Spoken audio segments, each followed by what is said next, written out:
Okay, so based on what we've done, let's have a look at some examples. A sample of size 9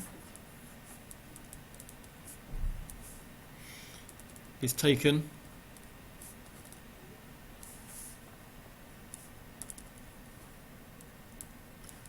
from a population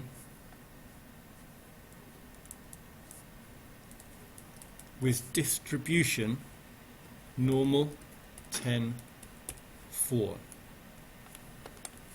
Before we go any further, let's even find out what we've got to do in this question. Any comments?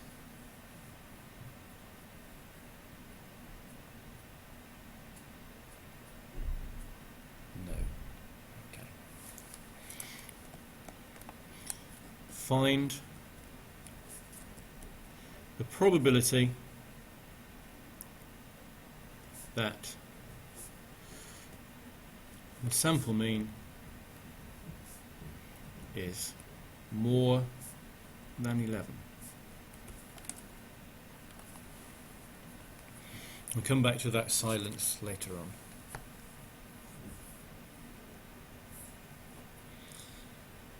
All happy with the question? So, if I was answering this question in an exam, I would say, first of all, X, we are told, follows the normal distribution 10, 4. I'll write that down. Question is asking me to find the probability that X is greater than, not X, the sample mean, X bar, is greater than 11. X bar is a random variable. X bar itself will be distributed according to the central limit theorem, and in here I'm going to put in mu sigma squared over n. Okay, so that's the use of the central limit theorem there. That was the mu sigma squared over n, as appeared over here, normally distributed. So the probability that x bar is greater than 11. Well, think back to when we were doing normal probabilities. Pretend the bar isn't there for a minute. If you had seen probability x is greater than 11, what would the first thing you would have done? What would have been the first thing you would have done? Yeah, do you turn it round into a 1 minus, so it is an x bar. So first thing to do is just that, turn it round into 1 minus less than. And then it's no different from what you would normally do. It's 1 minus phi of the number I'm given, 11, take away the mean over the over the standard deviation, so over the square root of that, which conveniently square roots to be 2/3. So I've got 1 divided by 2/3. What's 1 divided by 2/3? 3/2. So I'm minus phi of 1.5. And if you get your tables out and look at phi of 1.5, hopefully we can all agree on the same number. So page 19 of the tables, if you're using the green ones.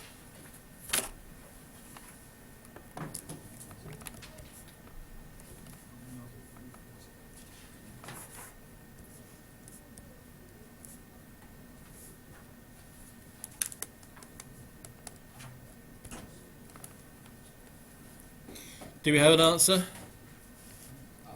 The final answer is 0.0668. Yeah, it's about 7%, that's right, okay? The number you can see here.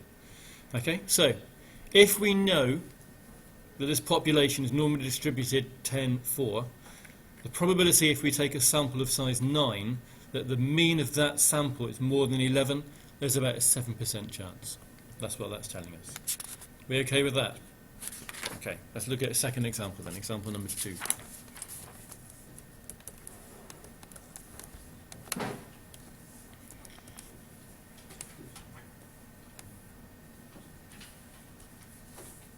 A regular die, single of dice, is relabeled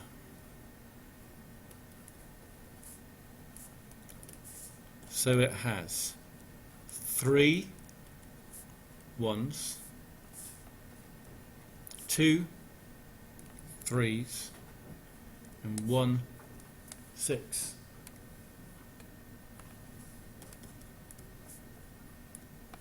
The die is rolled 40 times.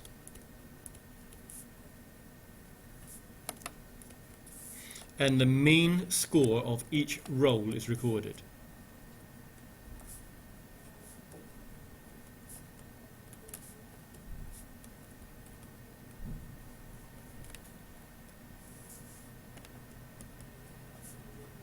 Find the probability the mean score is over 3.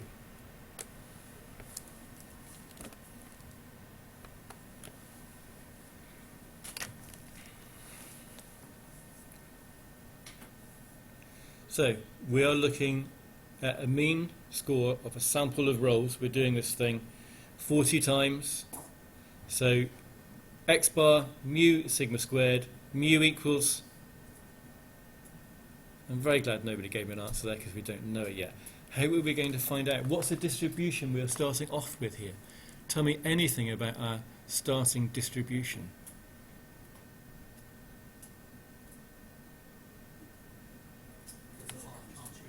There's a half a chance you'll get a 1. Go on, louder.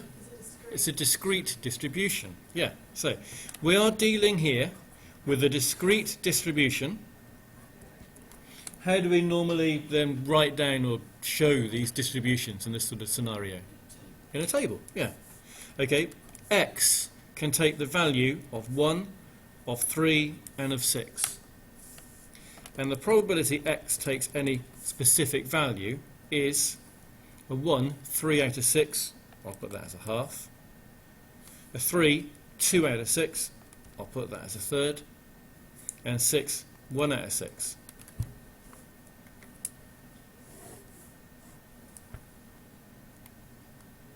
So that is our discrete probability distribution.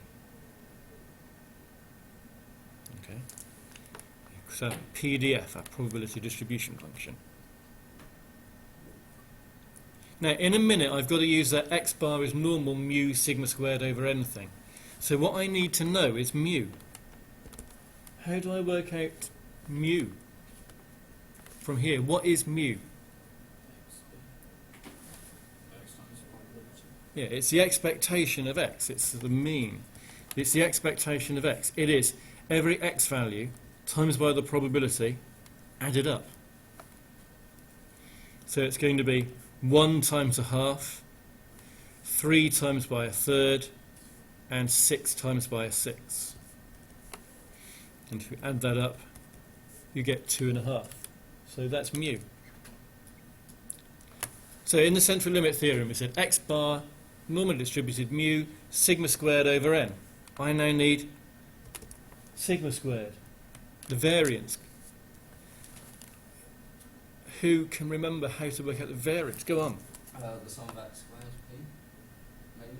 Minus, The sum of x squared p minus p of x squared. P of x. Square.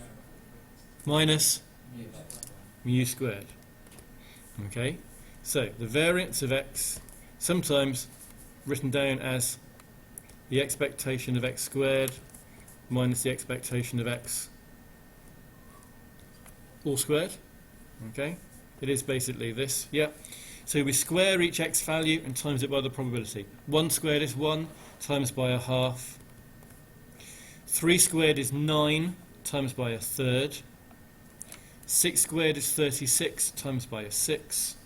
So that's the first bit, the expectation of x squared, sigma x squared p. Then I've got to subtract from that the mean, which I worked out to be 2.5 squared.